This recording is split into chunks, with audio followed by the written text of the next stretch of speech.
illustrator of Possessions and a forthcoming book called One Soul. And I've done some work for DC Vertigo and Marvel Comics. Hi, I'm Darywn Cooke, cartoonist. I don't know, work for most of the companies, and currently doing a series of crime books for IDW and a bunch of other crap. Hi, I'm Julie Tanaki. I am an illustrator. I made a poster this year, and I have a book co-work with my cousin Skim, and a book with Jordan Corley, Indoor Voice, and working on DJSVA, and I'm working on me and Rico are working on a new book right now.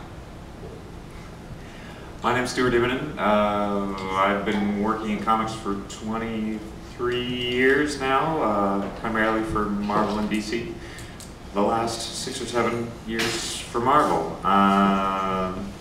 Although we began by self-publishing, Catherine and I, and we last year published a book with Top Shelf called Moving Pictures.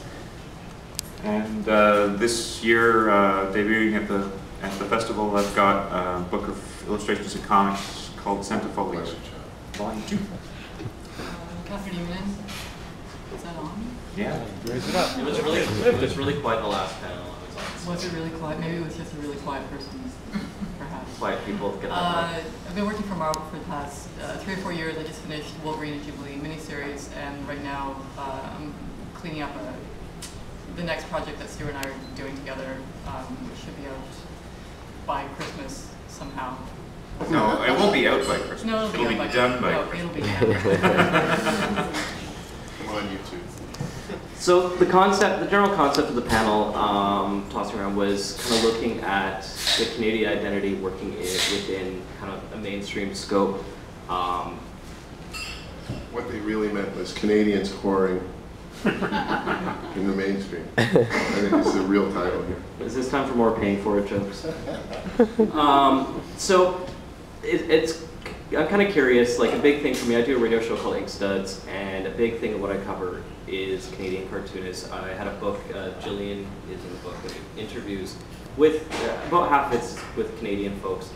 And it's really important to me to kind of know the legacy we have as Canadian cartooning industry. And kind of, I'm curious, what does this mean? What is being a Canadian cartoonist? Is it a separate entity? Is it a separate experience? Is it the same experience? How do you come to blah, blah, blah? So lots of questions.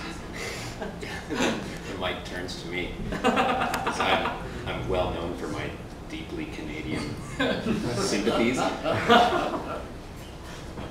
I don't know. You don't have to answer all those questions either. Yeah. Let's just start out with the simple. What I am going to say though is I think it's rather difficult to ask any kind of artist what it means to be particularly their nationality of artist, because I think most artists and writers sort of strive for a universality, if that means anything. Like we strive to be translatable and to be relevant to many people, and you know, not that we don't want to be difficult, but it's hard to pin down something and say I do that because I'm Canadian.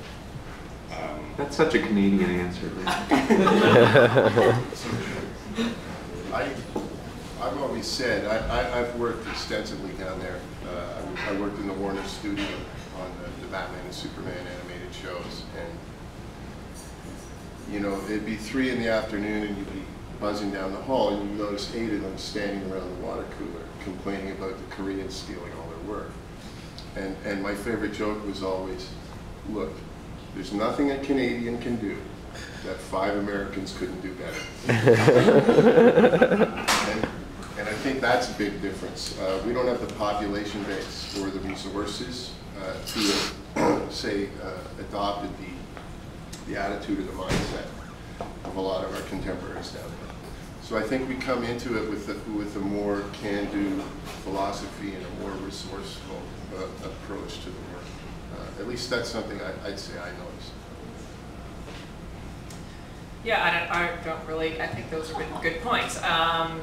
Again, it's not something that I am trying to push a Canadian agenda through my work or anything like that. I just sort of the story, some of the stories that I've had have been Canadian, but it's almost an incidental. It's not really some sort of again, agenda or thing that I'm trying to convey to the world. Is, you know, I think it's always like, do what you know and do what you know that you can convey with some sort of honesty and truth or integrity. And if it happens to be in Toronto, then, you know, whatever. But I do know a lot of illustrators in the States. I live in New York that are Canadian, and it's sort of, it's like we look like everybody else, you know? Like there's like a gross surprise that everybody's Canadian, it seems like. And I don't know why that is. Maybe I think there is sort of this attitude where you do have to strive a little higher and work a little harder and come down and make your name. And I know a lot of them come back, but I think that there is, I don't know, something in the air, but you know, it's just, I think that they do have to work a little harder, and that is a huge component to anybody's success.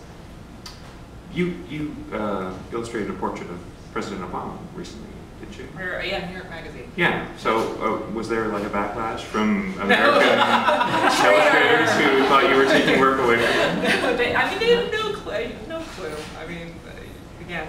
Right. Yeah. And you didn't. It didn't affect, you know, how you see yourself, No. or you know, you weren't selling out any more than normal. I think there is a benefit to being somewhat of an outsider. You know, you don't look so different from an American, and you can pass as an American. But Just I watch think, your A's. right. But I think that there is something to being an outsider that is very sort of puts you in an interesting position, which is to your benefit, actually. Sure. You know? I think we're better able to see the flaws in America and the strengths in America, just because we're this Right. at arm's length. We're able to maybe observe it in a more detached fashion than they are. Does it maybe make us seem a little more insightful when we're writing about America? Right? Not to them. Not to them. Not at all. No, if you mention you're from Canada, to the number one response you get to that is, we saved your butts in WW2. Honest to God, this is something in 22. Well, I never heard that. Yeah, are you from Toronto? You hang out with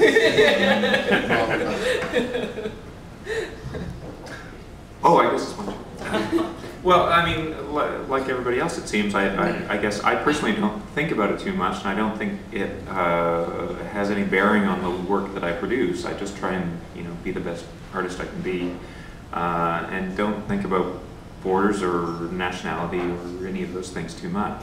I know that when we've traveled around the world, the question that gets asked by comic fans or readers in different countries is, you know, how familiar are we with the creators that are from that country? So, you know, if we're in France, how well do I know the comic scene there? And I always feel really bad because I just don't pay attention. Not just with my own work, because it is really transparent. It's not a factor for me at all. But I don't, you know, if I see something that I like or read something that I like, I just like it regardless of the origin. And I don't really, you know, and often we read things in translation, so there's this other layer to the, you know, muddling it up that interferes with, you know, whether I think that, you know, this is a fantastic Japanese book or Italian book, or, you know, these are creators that, you know, have drawn on a tradition that's completely different. Am I wrong? No, you're not wrong. You know, we love our American overlords, frankly. And you know, part of me was thinking it's really interesting that we're having this conversation, and it's always, you know, it's how are we Canadian contrasted and compared to Americans, right?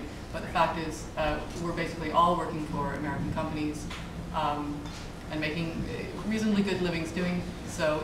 If we could do the same work in Canada, I certainly would. The state of the dollar is killing us. Oh, yeah. So it's, I mean, anyone in this room, if someone, you know, walked into your job, if you have a, you know, regular day job, and they said to you, you know, your income is going to drop by 35% over the next 5 years. Exactly. I mean, Yeah. what would your reaction? This is your how would reward you for feel 20 about- years of Yeah. service with this I company. can't explain this to anybody.